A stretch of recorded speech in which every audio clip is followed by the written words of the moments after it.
welcome. So we're going to talk about voiceovers. Think of this as your intro to the next couple of videos because I want to just get your appetite wet for voiceovers and voiceover work. When you are a voice actor, that's what you're actually called, voice actor. And you still want to take all the same training, like you want to take your acting classes. That's important because you need to be able to break down a script. You need to emote. You need to do the character work. And the improv classes that actors take, those are also going to be important because you need to be able to do something they call go wild. And that means like, hey, they might ask you to do the same line like 7 different ways over and over and over, or multiple different ways, the same line. So it might be like, I love pizza. I love pizza. I love pizza. Hello, pizza. Right? So like a million different ways. And so the regular acting is going to help that. But then pair that on top of that, you actually need to take some actual voice coaching that is specific for voice actors. What are some other things you can do if you're interested in this art? So we've talked about puppetry. Now we're talking about voiceover. With this, you need to take care of your voice. So there are several things that, like, if you're a singer, you'll go, oh, you'll hear, oh, that hurts your voice. Oh, that hurts your voice. Did you know too much caffeine can actually be bad for your vocal cords? Things that I've discovered in my own personal life. So, backstory. In high school, I was on dance team. And I was totally anti-cheerleader. Well, last year of dance team, I joined dance team because I didn't know how to dance. And that was my way of learning how to dance because I wanted to be a triple threat. The dance team captain the last year was really into trying to make us be cheerleaders. And I was like, no, that's not going to work for me because with my acting and my singing, that would mess up my voice yelling at the top of my lungs. And we weren't just talking about like projecting. We're talking about yelling. And so I don't recommend yelling a bunch. Have you ever noticed like if you're yelling a lot, like you're at a party, you're having to raise your voice, you're hoarse the next day. That is not good for your voice, all right? You really need to take care of your voice, especially if you're a voice actor, because that is your instrument. And especially if you're a singer, that is your instrument, all right? So when you are going to deliver a line, you need to take your breath before the line is being said, before the take. Make sure you have all that breath. And remember the work that I taught you in class about using your diaphragm.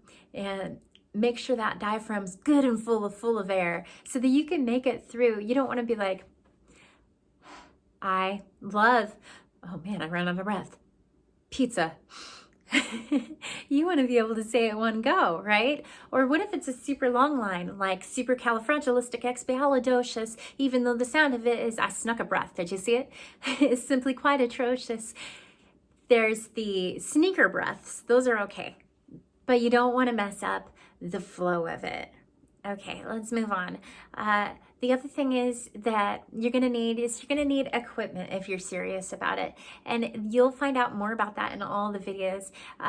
Also think about your surroundings. You don't want it echoey, so don't go in the bathroom and shoot your video or record your recording. I actually love the sound of acoustics. However, the bouncing off of things is not good for when you're actually trying to record for quality.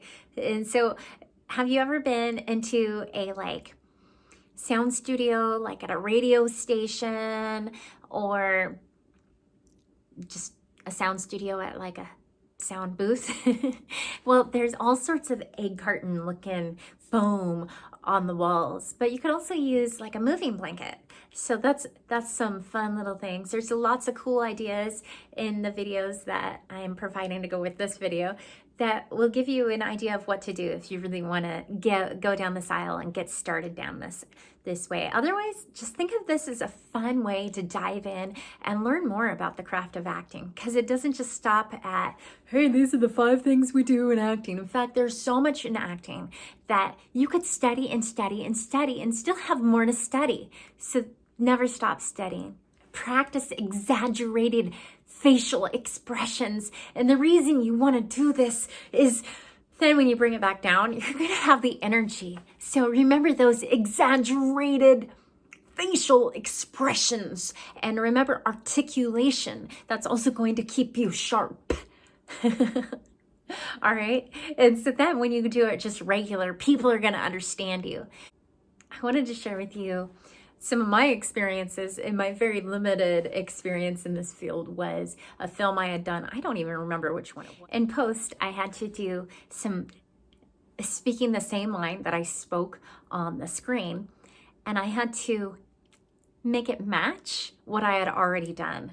And so that's something you might have to be aware of too. You never know when you're going to have to go in and post, and maybe the sound didn't work out and you have to reshoot that sound bit. And so you need to be able to do it with the sequencing of the person speaking. Sometimes with animated films, the people are always already done talking. And nowadays with computers, sometimes you don't need to worry about that. Just speak and let it out. But hey, all sorts of ways that you may need to do it. So just be flexible. Ooh, and there was this other time I went to sing at a radio station, and they had the egg curtains up all around. So egg curtains is something you really want to think about, especially if you're a drummer. By the way, if you're a drummer, please, for your mom's sake, get the foam egg curtains.